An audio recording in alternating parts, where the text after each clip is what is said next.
if you look at the risk quantifications has become more important than ever before in terms of this risk governance or cyber risk management. That's one of the crucial discussions that have been put on the board and audit committees these days. Uh, who am I? Just to introduce you myself, my name is Vikas Sharma. I'm the partner and leaders for cybersecurity and privacy in the East Africa.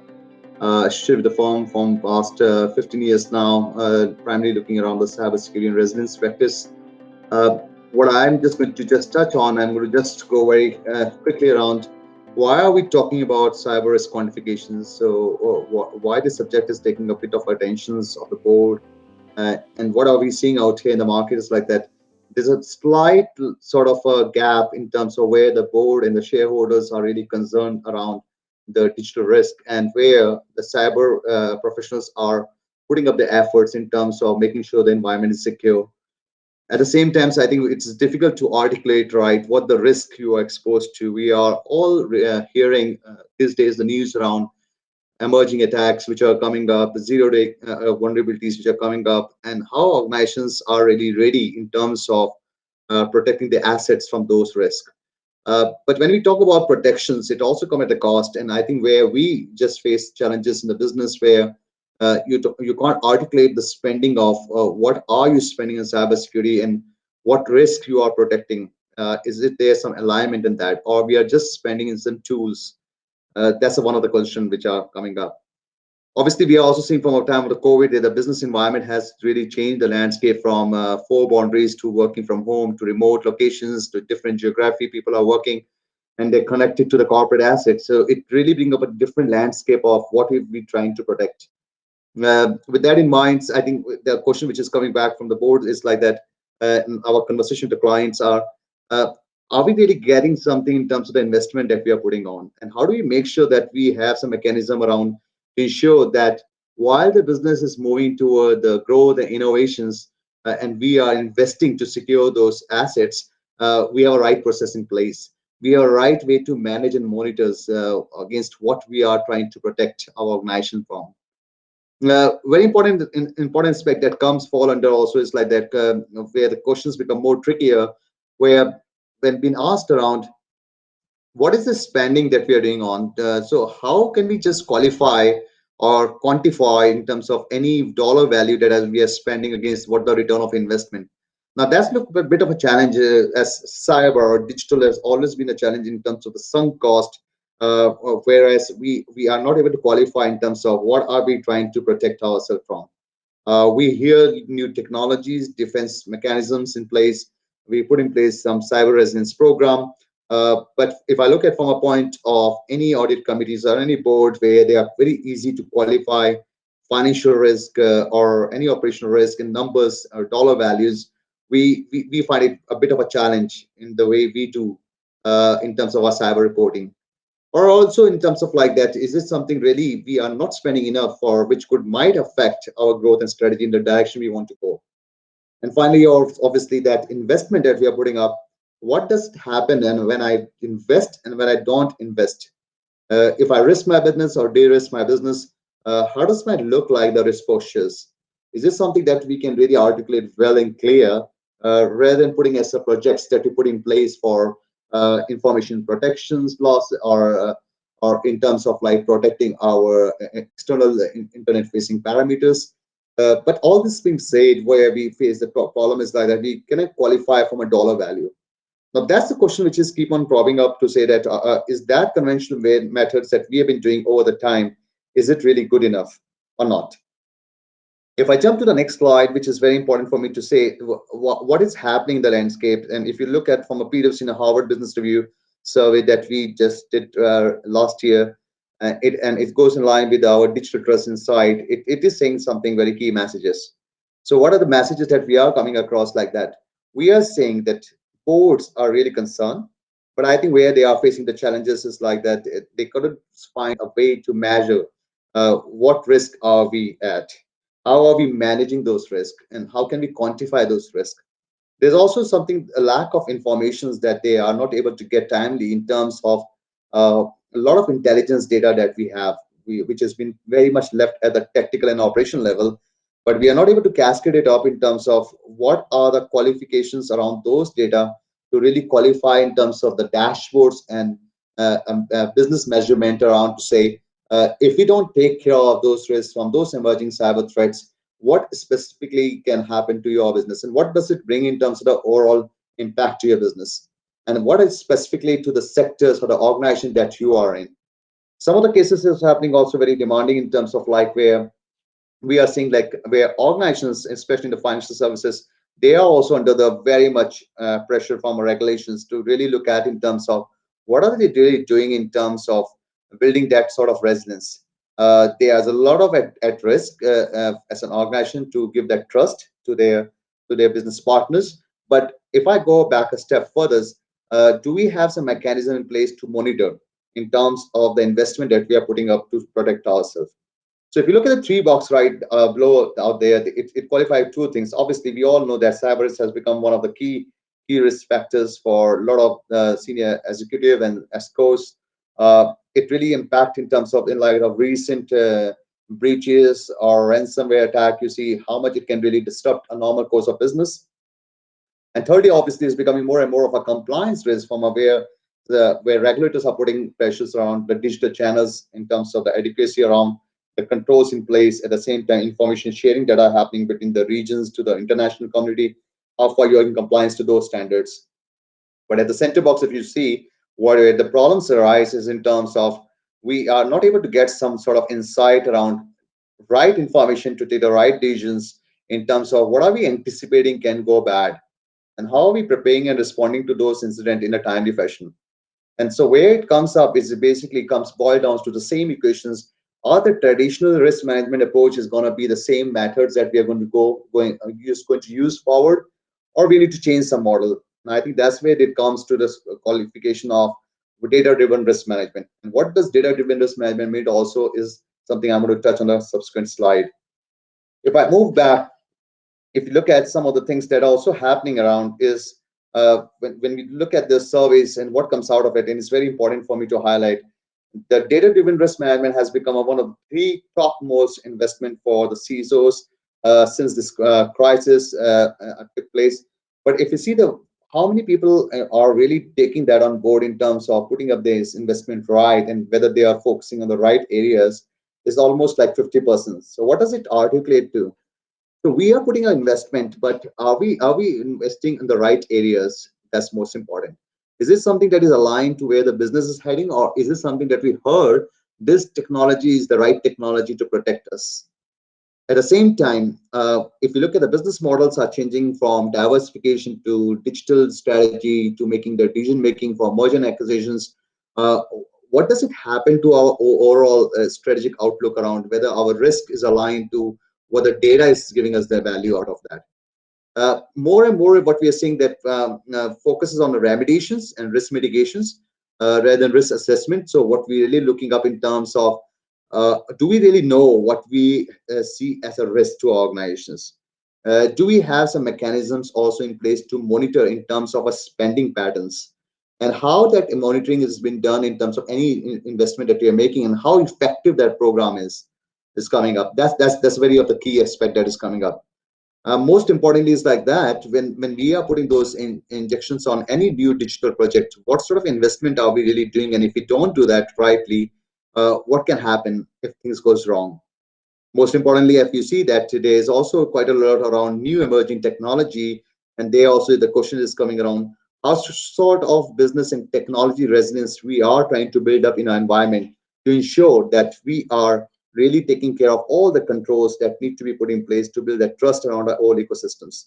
So what does it say is that is it worth spending those investment to really go for data-driven risk management? Certainly yes is answer, because it can be very easy to qualify or quantify. I will use the word before your executive boards or your C-suits in terms of what sort of investment that you require. It is also a way for looking at in terms of if you as a CISO or the CSO of any organizations has to go forward to ask for some investment around to, okay, we have not been at any sort of breach in the past, but what if it happens? So are you going to wait for that and then you are going to bleed and react to it? or how do you build some more proactive investment to protect your business and make it more resilient enough? So those are the subset of what we having the conversations, and where the CISOs are looking at more in terms of how do we change the outlook of the way we used to do the traditional risk management to a data-driven generated model. If I take it a step further, what does it means that is despite all the things are there, what is lacking today? So we feel that, okay, fine, there are people who have a lot of data sets. So data sets are coming up from their SOF, from their NOC, from their applications, logs, everything's are coming. They have the process in place, but in terms of where they couldn't just correlate it, how do I quantify that volume of data that I collect across my ecosystems to give some sort of meaningful information? So if you look at the what came out of this particular survey which has been done, um, only 47% of the organizations can really make some decisions around where they are putting the investment to mitigate what risk, and where the potential revenue can be shortfall if they don't protect those assets. If you look from a point of the protection, so we all know that we are not immune to any breach or any attacks. We need to be prepared to be more on the respond and react stage, where we have a proper incident response mechanism in place. But do we know where we need to prepare ourselves for? What sort of incident response mechanism are we putting to anticipate what can go wrong? Where we need to prepare and protect ourselves in terms of the investment that we are going to put on, to say that we have adequate mechanism in place to build our resilience and counter any cyber incident in a shorter span of time. The last part is very insightful. Like, do we have that mechanism in place to really provide those insight that help you enable taking the informed decisions? And if you see the person itself qualified to say, yes, we do a lot of investment. Yes, we put in place a lot of new projects where, if I look back, we go about to invest X amount of money every year, paying the licensing, buying the technology, security solutions to build that sort of comfort that we are safe, we are secure. But what does it mean for the board? What does it mean to the shareholders who are putting those investments? What does it mean to the C-suite? This is something we are not able to give the right answer to them. So certainly it's seen more of a technical subject which get parked compared to any other enterprise risk management program where they are quite engaged, they are quite involved in it.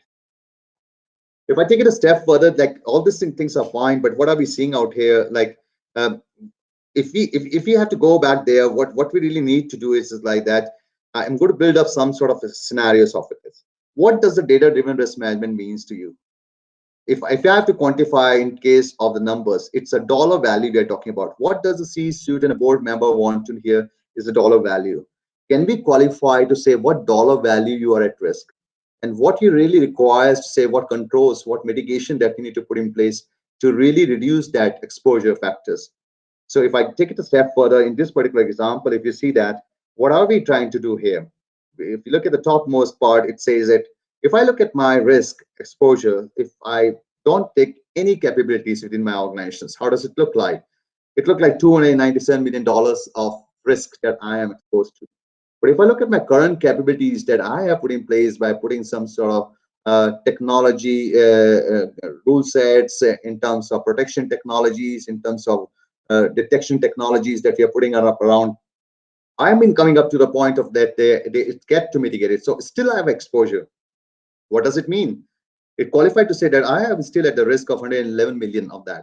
So should we really require something to be done on that factors? Yes, we need to do something. We need to further improve our capabilities. We can't just go with that exposure. We cannot just say that we have accepted that risk level. So we need to just go further to say what is our tolerance level, where we want to just stop it.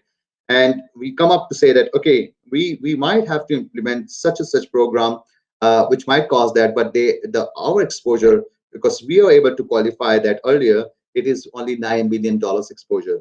So you can see that some of the conversation that is shift that is happening is very much resonating to any of the C-suite or the board members which would like to connect in terms of financial numbers. Then what is happening over the time, if I go to take it further, the biggest problem that we see is in terms of the dialogue that you maintain with those stakeholders. Is it good enough to have those engagement? The question comes back here. Typically, if you look at for any of the organizations who is assessing their maturity assessments or in terms of their cyber resilience program, they come back to say that, okay, we are going to follow some ISO framework or NIST framework. It give us come to a point to say, you are on a scale of 1 to 5 at a scale of 2 or 3. And as Mr. CEO, I would like you to spend another $2 million of investment, which is going to make you to move from level 2 to level 4. So, but we are not able to articulate that if I put that investment, how much risk I am able to reduce if I put that investment. If I am not going to put that investment, what I am at risk is. Can you give me some sort of business case around for putting that additional 2 million or 3 million of that investment to reduce my risk? Can you quantify those things to say what will happen if I don't invest this? So this is the question that we are seeing more and more coming often, and where people struggle a lot to get their projects moved.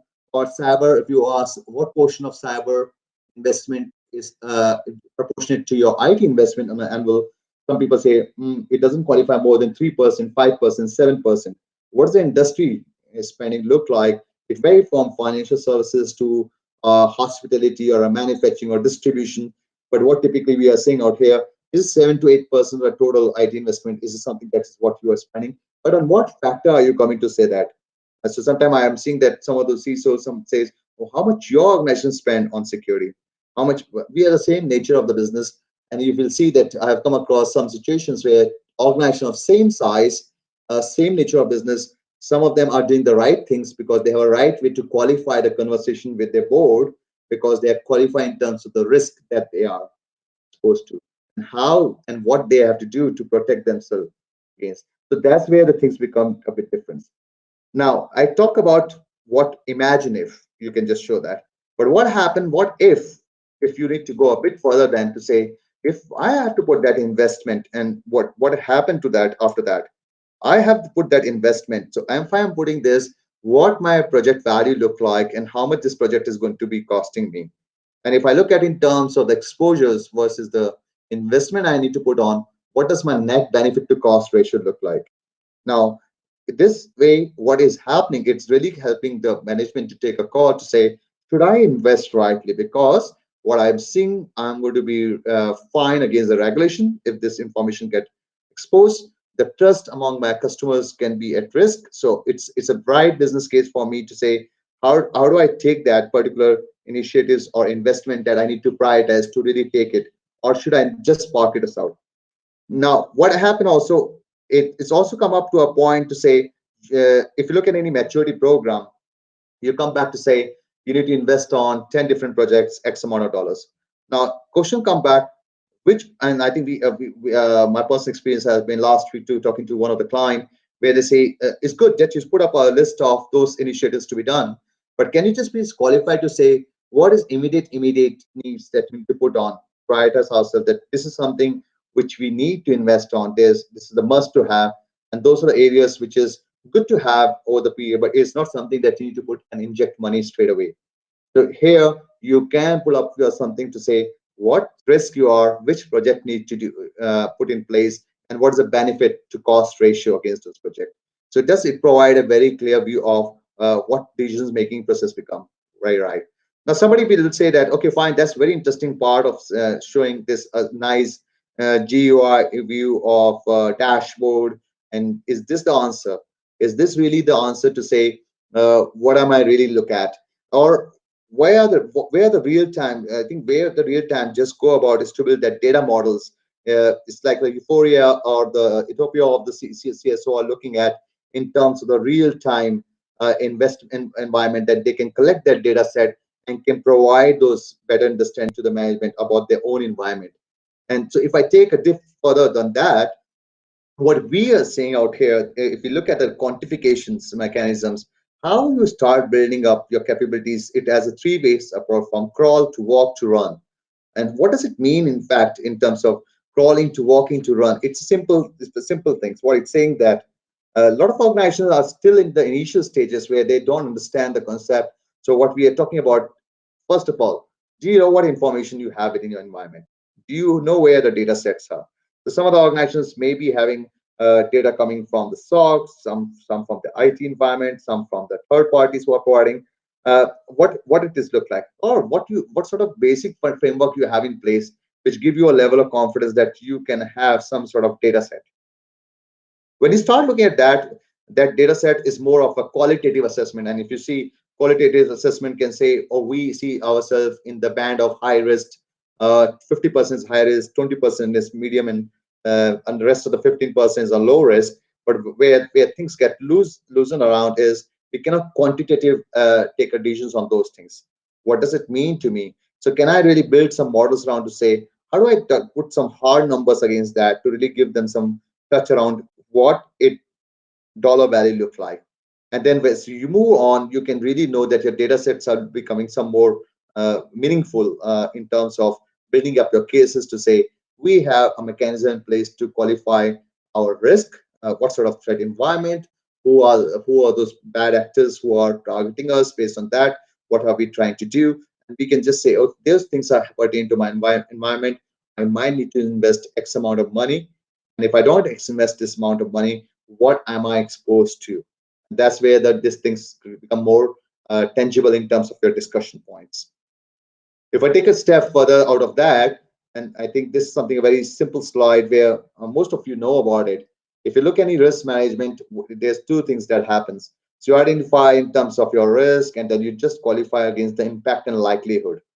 And once you have those impact and likelihood, the next part that comes back is in terms of your effectiveness of control. But what is most important to see in the part of the impact is changing also a bit. You are taking the impact from a point of what you know, but also you need to take from the intelligence that are built around in terms of the industry reach impact data. So if you are in financial services and you've seen the last 12 months, what sort of impacts are really coming up? Is it in terms of only the ratings you are going to take, or also in terms of how much the organization lost in terms of its productivity in a daytime, which is also one of the factor you're taking impact. If you look at the likelihood, I think there's a lot of feeds that you get, not from a likelihood from your subjective analysis, but also from a point of these threats are typically targeting organization like yours. And we have some intelligence data also, which is telling us it is most probable your organizations are going to be compromised. And we're also seeing some of the incidents that are striking in your environment, a lot of noises which are coming in terms of the security alerts. It is the likelihood is quite high. And what you do next to it is you start building up some controls environment to say, okay, we have some sort of good practices controls from CIS to NIST to ISO. And we have also some sort of the maturity assessment results. And we start building up all those things to say, okay, fine, I have something which is in place to say, how does my risk tolerance look like? How much my risk assessment results look like in terms of where I'm exposed to? But imagine if you have something which I just touched earlier, and you may have heard this, but I use some new terms around it, and you can start quantifying your models. You can start demonstrating in terms of the previous slide, which I show you the dollar value against those risks. The conversation becomes a bit different ball game altogether. So what happened there, then you can have some mechanisms to say, okay, if I have those at risk, can I slice and dice the data to see what decision making I need to take in place? Can I really understand where I need to do an investment, where I cannot input my investment? So let's take that into further into the same this model into the next slide, which says, if I go back with this impact quantification to what I just touched earlier, the example of $297 million. So it says the incident, if it strike, you will be at risk of $297 million. Now, it is not like, it's very important for me. The quantification is not some sort of an assessment or valuation of your exposure. It's not an accountancy way of doing this. It's still something based on the experienced live incident. If you see the environment is so rapid, fast changing that every 3 months or every 2 months, new vulnerabilities, new threats, new type of attacks are coming, and new scenarios are being plotted by bad actors to really compromise the environment. So let's say here, typically, if you look at the exposure of incident, it might cost $297 million. That's the shareholder value at risk. But if you just go a bit further down, and if we can just start articulating to say, oh, what is happening intentionally out here? So we have a typical models where we say that, okay, I might lose properly, financial loss itself is $157 million. I can also have some sort of discomfort for my customer to do, and they might not be willing to work in terms of me as a bank, and I might lose them to my competitors. I may have also very negative impact in terms of how does my shareholder look like, my business partners. What about my media and public image, and what sort of fines and regulation that can come back? So that's the type of discussions is a bit broader, and it really take up a conversation to a different ball game altogether. Now, why do we do that? Because it's very important to say that those are driven on some models. Those are based in terms of some hard number. But if I go back to a point to say, let's say decreased trust in data protection. Now, if some organization has been breached, we know that you might be at hit on a privacy regulation of your country or to your uh, other international business because you have been compromised. But they are not everything that you can qualify. For example, integrity of the way you do the business is going to be challenged.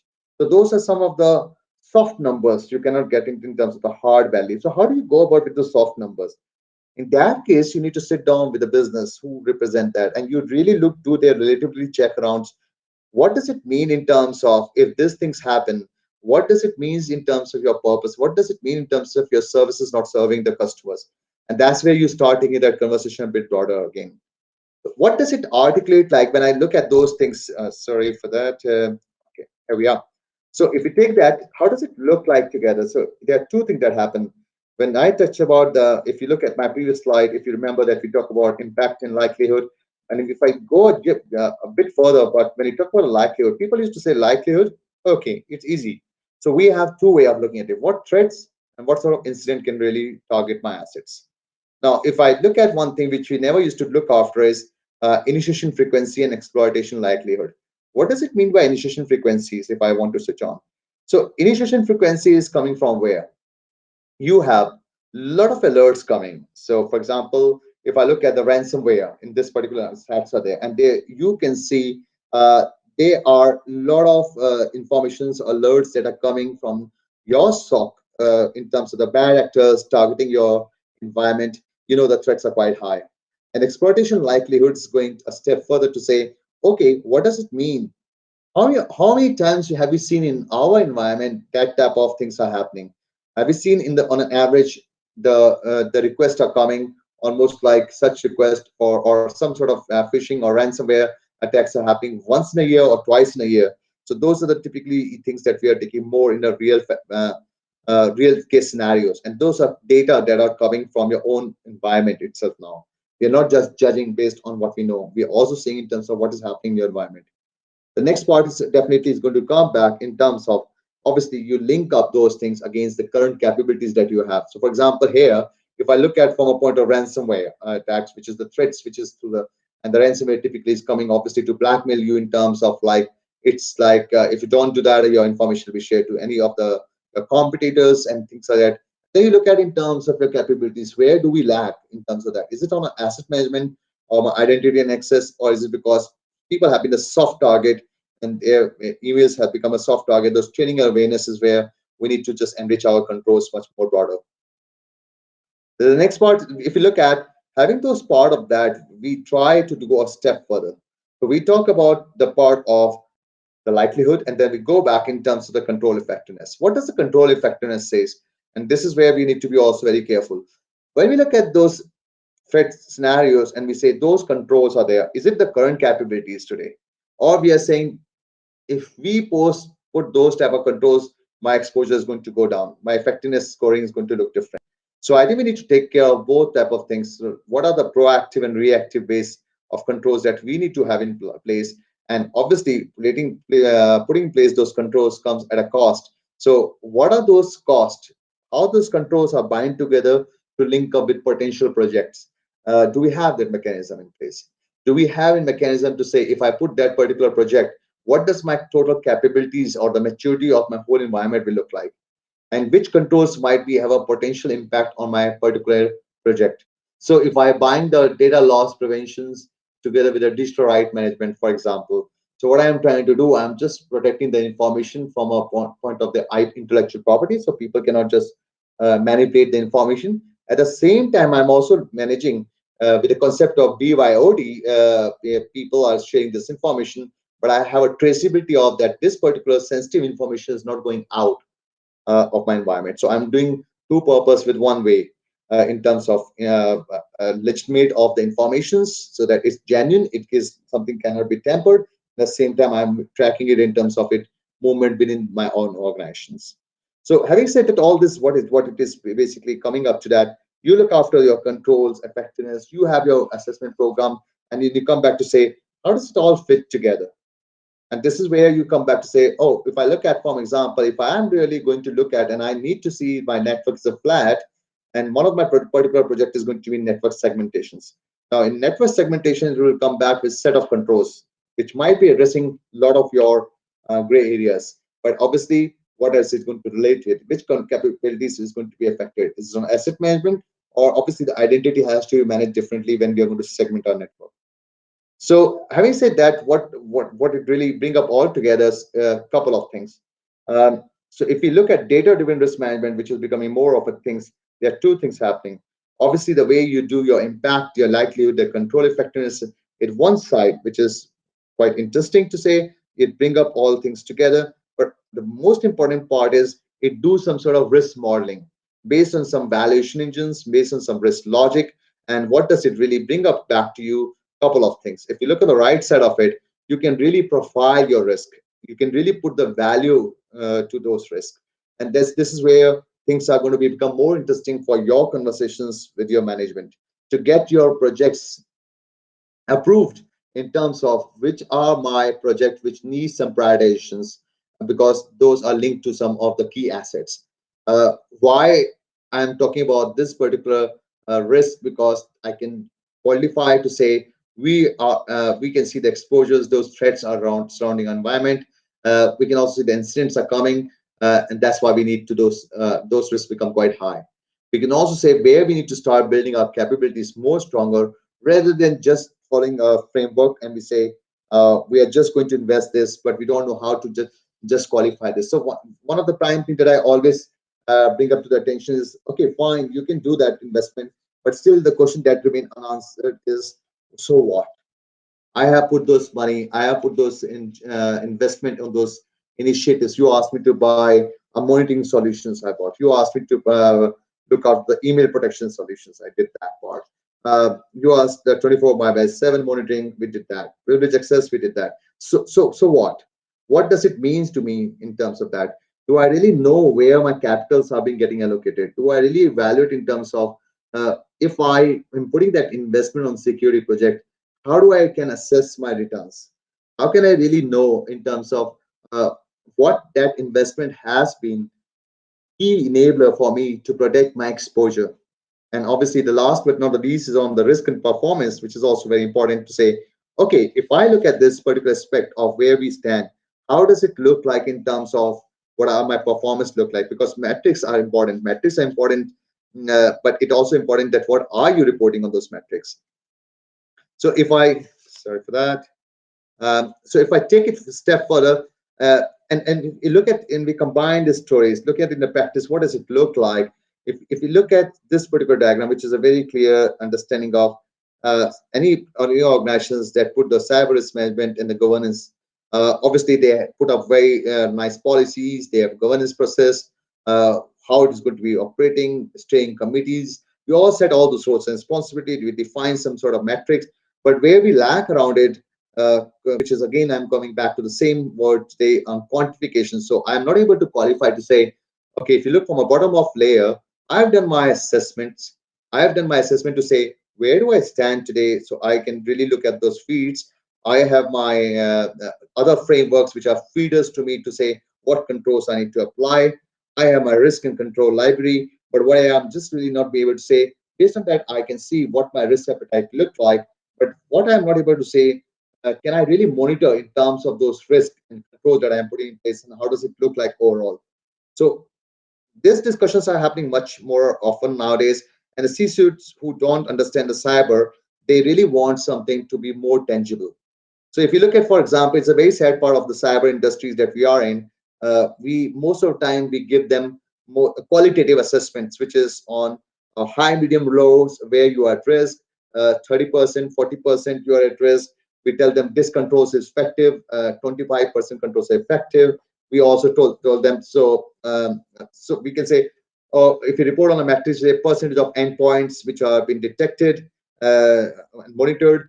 But is it something? So what I'm more interested in terms of what am I risk at in terms of if it is protected, but if something happens, so what am I exposed to?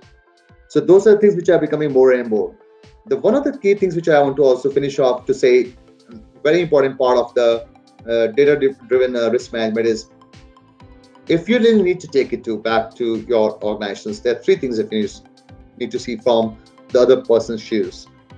The number one, do we know how much we need to spend in the cyber? And do we know what is the right amount of spending that we need to do? And are we spending in the right areas? And lastly, is that spending that I'm going to make in that expenditure that I'm going to make it, what is going to reduce my risk against? So if we have those three conversations and if we keep that in mind, that's where the things are going to be more interesting for our clients. That's all I have to share with you guys in the shortest period of time.